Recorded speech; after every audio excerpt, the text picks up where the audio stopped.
my beautiful people, still on justice for Mohbad. No be small thing o. Davido has finally been dragged on this very table. Hey, wonders they say it shall never end.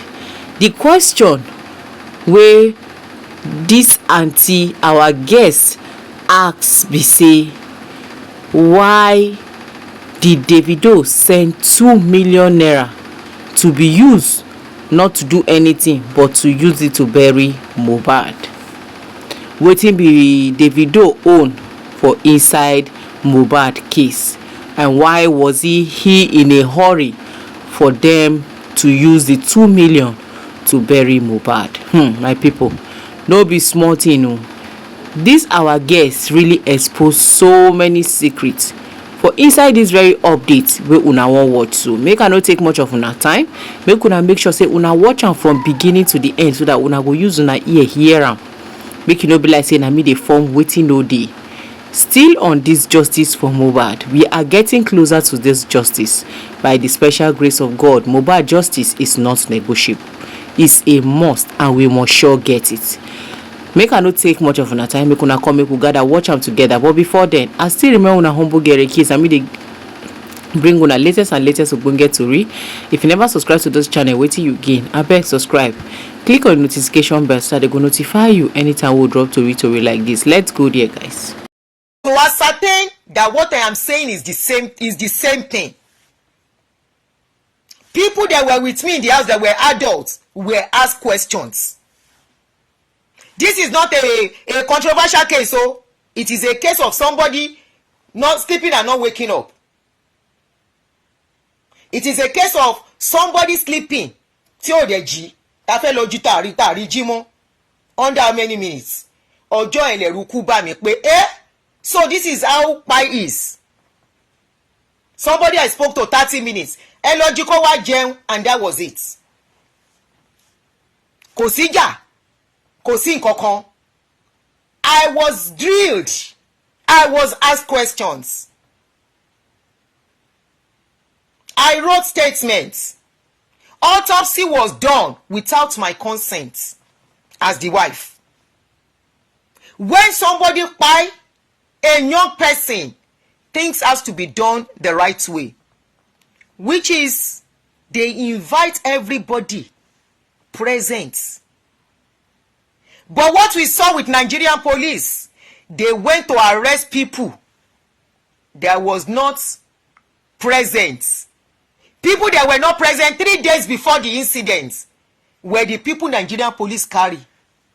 We were like, how come?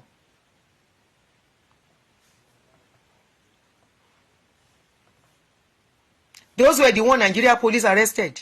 The people that were present when he kpai, we saw them on social media calling on every different platform, talking story. I say,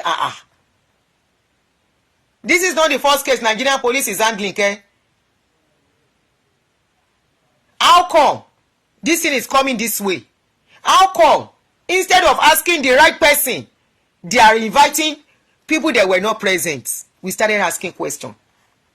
The people that were present, they even embalm somebody picking. Embalm. They embalm the boy. For those of you who don't understand Yoruba and you are not following the story, who embalmed somebody's body? The boy was embalmed before the father came. The father said he saw blood. The body was embalmed already before the father got there. Who embalmed? Young people. Nigeria. I fear we no fear Nigeria. I fear we no fear that country. A country where once you are connected, you will do anything and you walk freely. A country where whatever you do, once there is connection, now the person where you do something for, now them go suffer. I fear Nigeria. Karimo, you don't have to go to Nigeria. Forget Nigeria for now. Forget Nigeria for now. We all know A lot of things point to the fact that something wasn't right. A lot of things pointed to the fact that a lot was wrong. I was even asking, how can a widow instantly be this strong and start updating? They came for us. Wọ́n bú wa, wọ́n ṣépè, èpè yín ò tiẹ̀ lè ràn mí. Èpè yín ṣe kí ni kò lè ràn mí. Mi ì ṣe nǹkan èpè. Ẹ̀dùn lásán lẹ̀kàn ń pa. How can a widow, let me bring, mi ò tiẹ̀ gbọ́dọ̀ gbé picture first year mi jáde as a widow. I dare not bring the picture out. I saw it few days ago. Mi ò lè wò pé ṣé mi ni mo rí báyìí. Ọmọ mẹ́ta tá ti jọ rìn. À ń bèlè tà sẹ́ni tó ẹ̀ṣẹ̀ bẹ̀rẹ̀ ìrìn àjò pẹ̀lú. Ibi táwa ti ń question nìyẹn. This is where we started questioning pé ẹni tó ẹ̀ṣẹ̀ bímọ fún ẹ tó kú. Ṣé bí àrítẹ́ ṣe bẹ́ẹ̀ sí ọmọ? Now àti ẹ̀ tí wọ́n ń gbọ́, we are hearing that they say they want to do anniversary. Àbí ayé ń ṣe àwọn tó fẹ́ ṣe anniversary ọmọ wo? Which anniversary of what? Have you gotten justice? What anniversary? What are you celebrating? A 26-year-old boy, you want to do anniversary? What anniversary are you doing? Ẹ dẹ̀ bímọ ti yín. Àwọn náà organize anniversary. Anyway, Baba Mohbad said no anniversary. Nobody should do anniversary for his son. Òun ló lọ mú ẹ, mo tẹnu mọ́ kinní yẹn. You have even tried. They tried to go and bury that boy. The papa said nobody should collect him pikin. Family ibi tí ṣe legal marriage. Àwa tá ṣe legal marriage gan. When they were to bury the man, I step aside. I don't have any say. Family ló take decision. Na legal marriage I do, court marriage. When it was time, they said ask me to step aside. I don't have any say. Na their pikin. They are the owner of their pikin. So kí n ti yín tẹ́ fẹ́ ṣe anniversary. What anniversary are you doing? Anniversary that Mohbad he don born another pikin. Àbí báwo? Or anniversary that Mohbad has been èèyàn wà nínú mortuary. Somebody is inside mortuary. They have not buried him. You want to do anniversary? Anniversary what? Anniversary of what? It's just a question. What are you anniversary? What are you celebrating? You are celebrating a young boy that is in the morgue. A young boy that the Nigerian government, Lagos State has messed up the case. They couldn't do the case. They handed the case over to celebrities and public. A case that where Lagos State government has failed woefully. A case that the Lagos State government has shown us that the power is involved. A case that Lagos State government is comfortable and they have their own children. Comfortable to see a 20-something-year-old boy lying in the morgue without justice, without telling us the truth, lying to us that they did toxicology. They found out it was a lie, and up till now they kept quiet. They said it is an inconclusive thing, and they left the body there.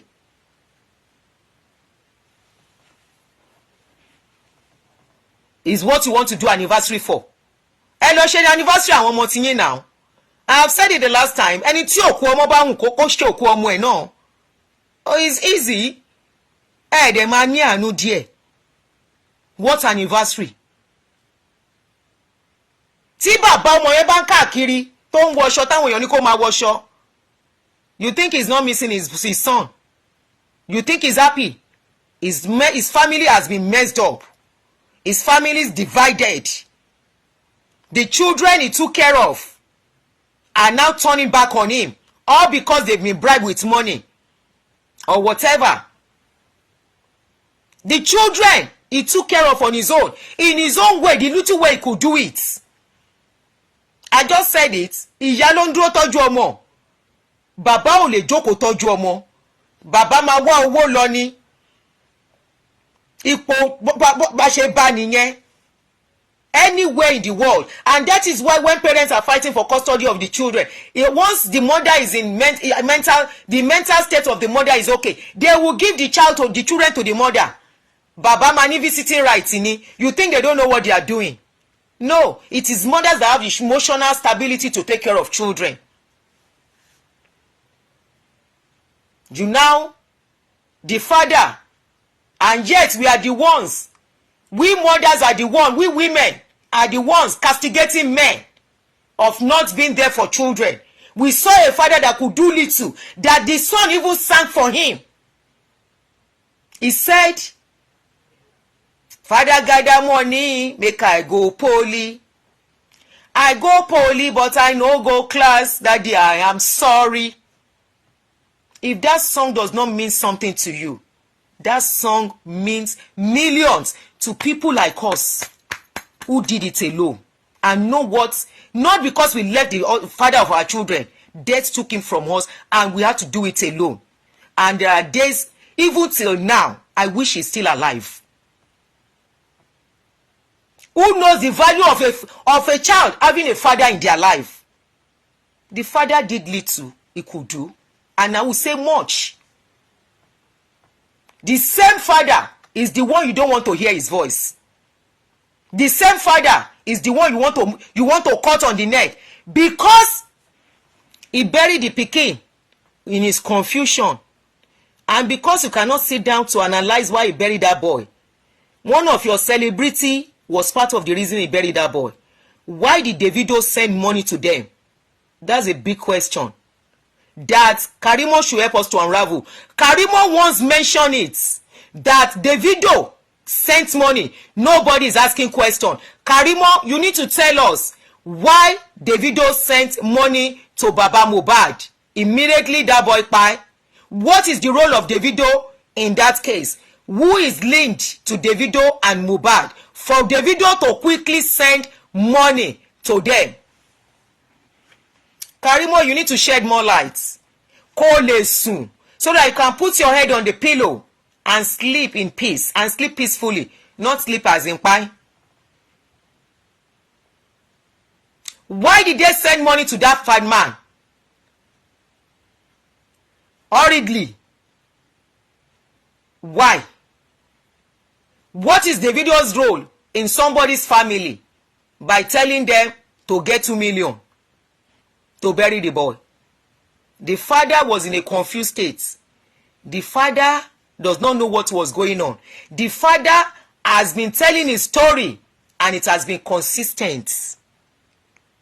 I may not be talking regularly. I am following. That man has remained on his story the way it was told. I was the first person to break the news, the story of how that boy was buried by the father. Before the man came out safe. The story has not changed till now. Why did Davido send them 2 million? Ordinarily, when somebody kpai, nobody say is looking at burying immediately. Why did they say they have to bury him immediately? Why did Davido send money immediately?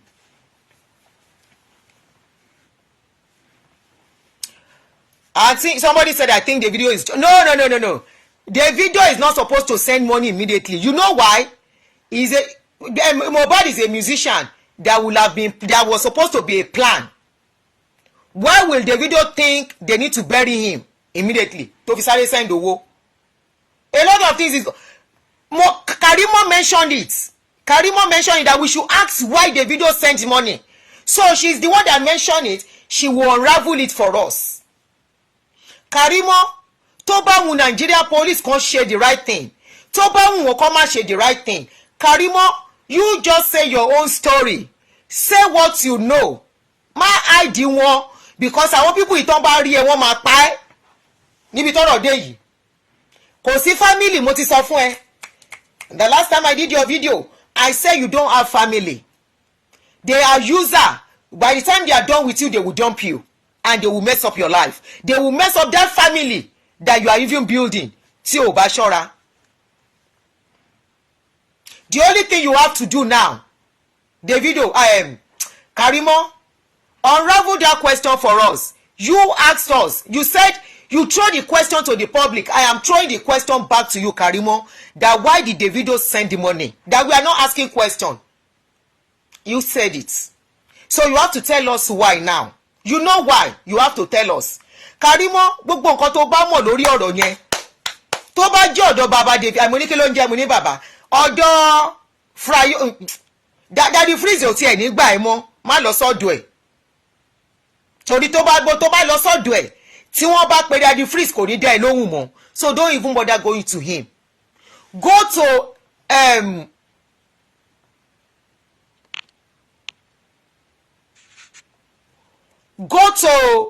irú àwọn tó ti embrace ẹ, and you have your own platform. But I will advise you, you are not going to Nigeria. I learned, according to you, you said you have changed your location, which is good for you. You changed your location. You said it was this case that make you lose a lot of things. You lost your job, you lost this, you lost that. They don't know, I believe they don't know where you live again, which is good for you. You have to protect your family. Wọn ò lè ṣe nǹkan kan fún ẹ l'Amẹ́ríkà náà, you are safe. Tó bá jẹ́ t'Amẹ́ríkà ni ọkàn mi balẹ̀. You are okay l'Amẹ́ríkà tó wà yẹn. But as things are, Karimo, torí àwọn ọmọ tó gbé sọ́wọ́. Not only that, because mo ti ń gbọ́ in one of the shows tẹ́jọ́ ń ṣe fúnra yín, tí àwọn ní ọ̀tá ọmú ẹ, ó máa yìnbọn pa ẹ́, that will not be your case. All you need to do, use your show, wọ́n á bẹ́ẹ̀ gbé, use your platform, say the story once and for all, and after saying it, kò go off online, kò ní kálukú máa gbẹjọ́. Tó bá wá mú Nigerian government kàn ṣe the right thing, tí ò bá wù wọ́n kàn má ṣe. But one thing is that you will have released your mind. Conscience are clear, mind they are clear. Wàá lè díjú, ọkàn á lè balẹ̀, ẹ̀rù ò ní bà ẹ́. But either you like it or not, as long as you carry that burden in your heart, you cannot have peace. Mi ò ṣépè fún ẹ. You know the truth. You know a lot. You know how that boy, they will have told you. Some truths are open to you. You may not know the whole thing, but a lot is open to you, Karimo. And you know. So, for you to have peace, for you to be able to torí àwọn ọmọ ẹ náà, especially that inner peace that you need to speak. You need to speak, or else sórí body yẹn òun ló máa pa ọ̀tá ẹ̀ tó bá ṣọ́ra. But that burden, the more you bottle it in, the more you already have a lot of on your mind in your life. I can imagine what you are going through with the case of your family turning back on you. You mentioned a lot of people that ta ló ń lo red dead níbẹ̀ yẹn. You have mentioned a lot of people you have lost in the process of this issue, right? Now, if care is not taken, ẹ̀mí ẹ̀ ló kù tó máa dùn sí. You know why? Ẹrù tó gbé sọ́kàn yẹn, pèkìpèkì báyìí lọ́kàn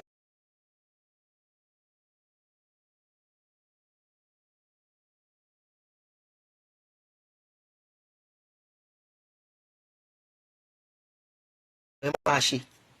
Pèkìpèkì báyìí anytime it crosses your mind. Tó bá dé stage kan, Ọlọ́run máa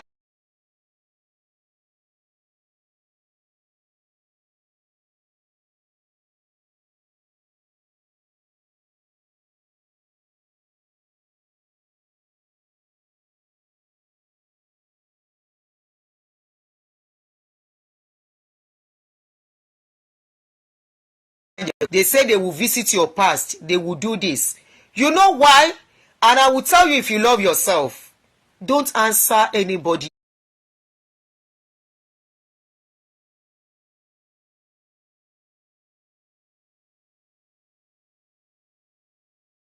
anymore. Arabu. By the time they start with Arabu, I don't know what is Arabu in English. They will start it for you. Ẹ̀mí ẹ̀ ò ní gbé.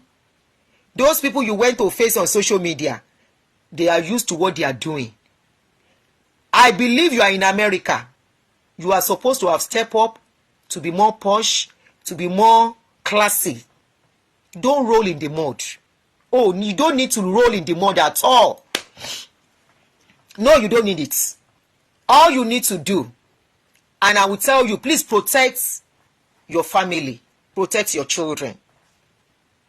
Guide everything about you, your privacy. That is the right word.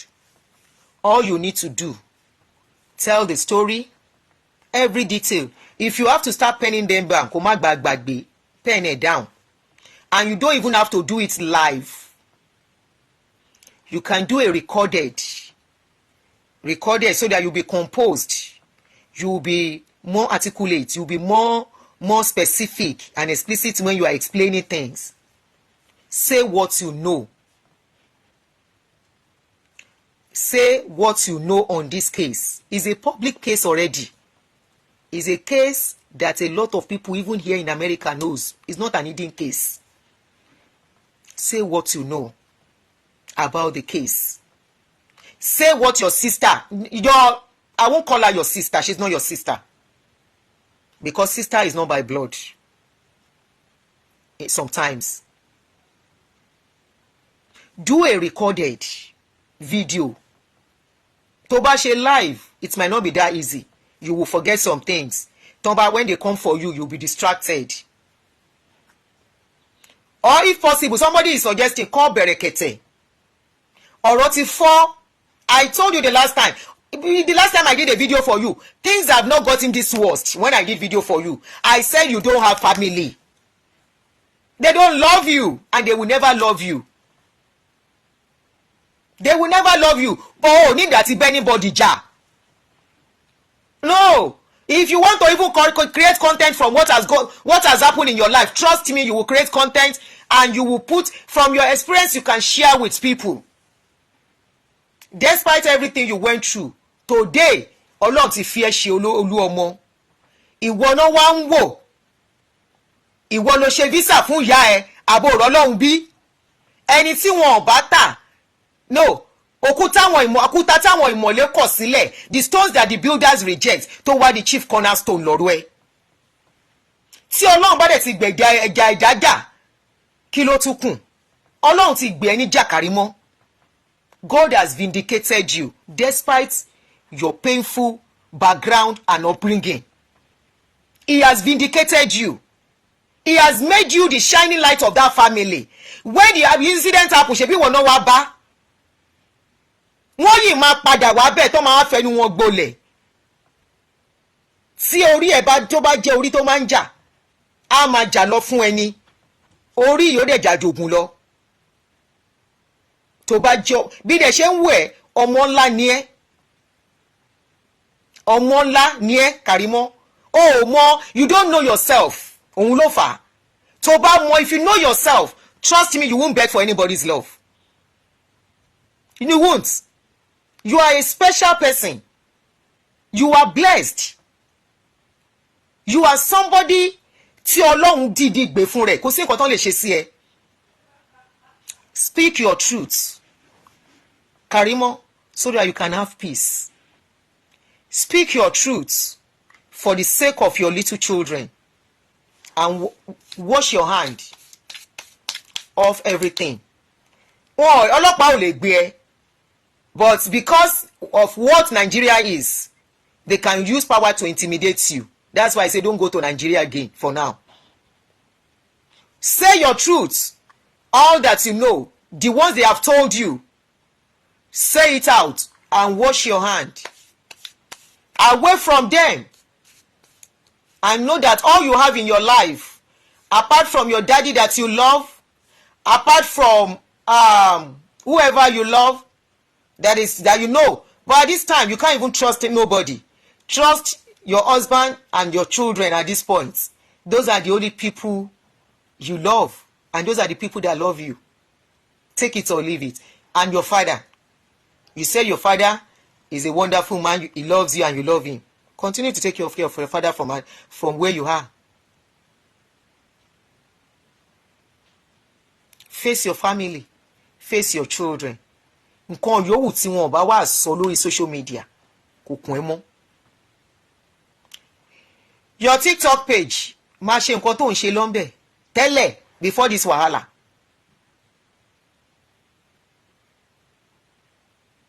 Continue with it, but you need to speak. Karimo, o ní láti sọ̀rọ̀. O ní láti sọ̀rọ̀. I've seen that you have apologized to Baba Mohbad. I don't know if Baba Mohbad has accepted, but for that your apology to be genuine and accepted, níwájú àṣẹ̀dá, until you speak the truth. Sori ẹ̀bẹ̀ tó that apology to apologize to Baba Mohbad is irrelevant without you speaking the truth. That your apology to Baba Mohbad is meaningless without you speaking the truth that you know nípa ikú ọmọ ẹ̀. I also heard you mentioning some accounts. Ṣé rí pé mo wò yìí mi ò kàn dá sí ni. You mentioned an account. You said there is an account Baba Mohbad is asking for. That account is with Wunmi and the mother, even the land. They will let you tell your story. The painful one, the bad one, the sad one, the good ones, the teary ones. No matter how dirty it is, you have to pour it out to be normal again. Remember, she's a mother to children now. If care is not taken, she can take up that character on her own children too. This is why we keep reproducing vindictive and toxic people. A mother and father have gone through something from their own parents. They will bring it upon their children, and the circle continues. The circle continues.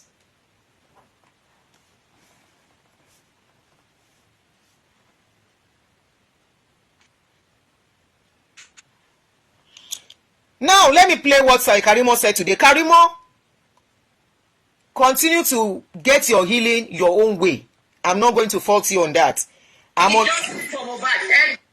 am on Mohbad's case, and this particular point you pointed out.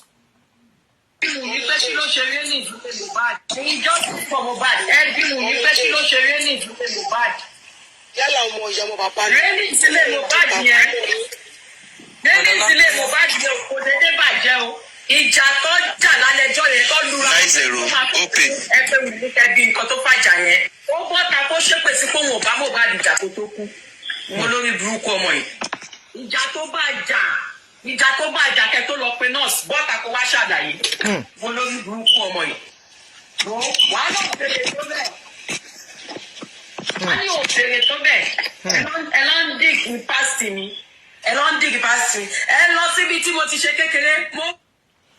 Karimo, let me quickly talk on that your past. You say they are digging. You see that your past they are digging. We all have a past. Somebody that did not grow up with a mother will have a past. I always say there is a particular story of somebody I know while we were growing up that their mother was absent in their lives. Not really 100% absent. But she would leave them. They were still young then. She was a single mother. She would leave them, go to work at the mercy of neighbors and the rest of the tenants. These people, the tenants started molesting. At least I know of one of them. I'm not sure of the second girl. The first girl, the neighbors started molesting this girl.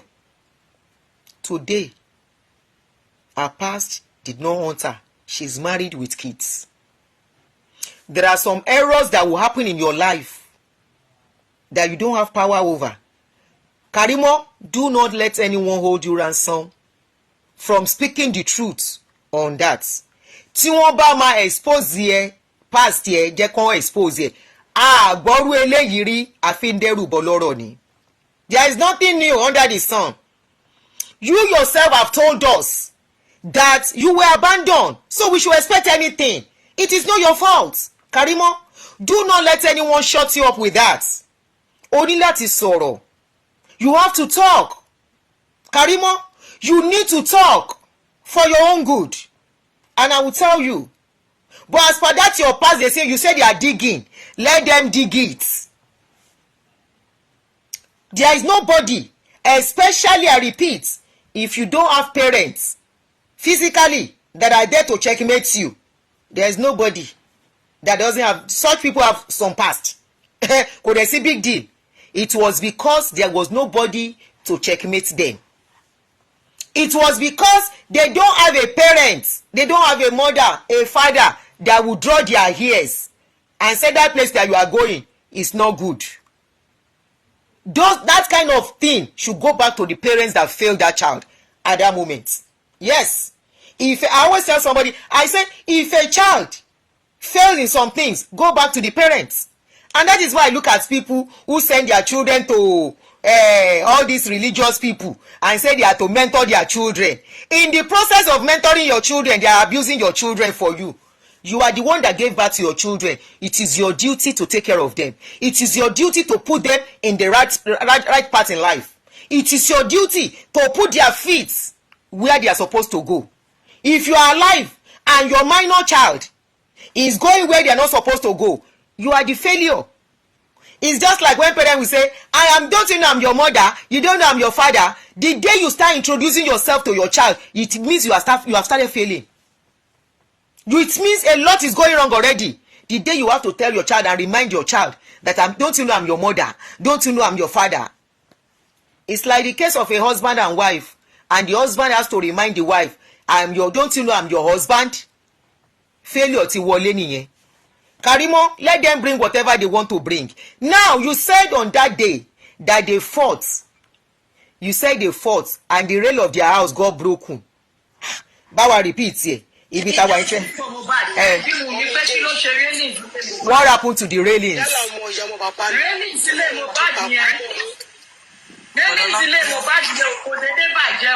Ìjà tó jà lálẹ́jọ́ yẹn tó lura 90 open. ẹ pé mo ní kẹ́ bí nǹkan tó fàjà yẹn. Ní railings.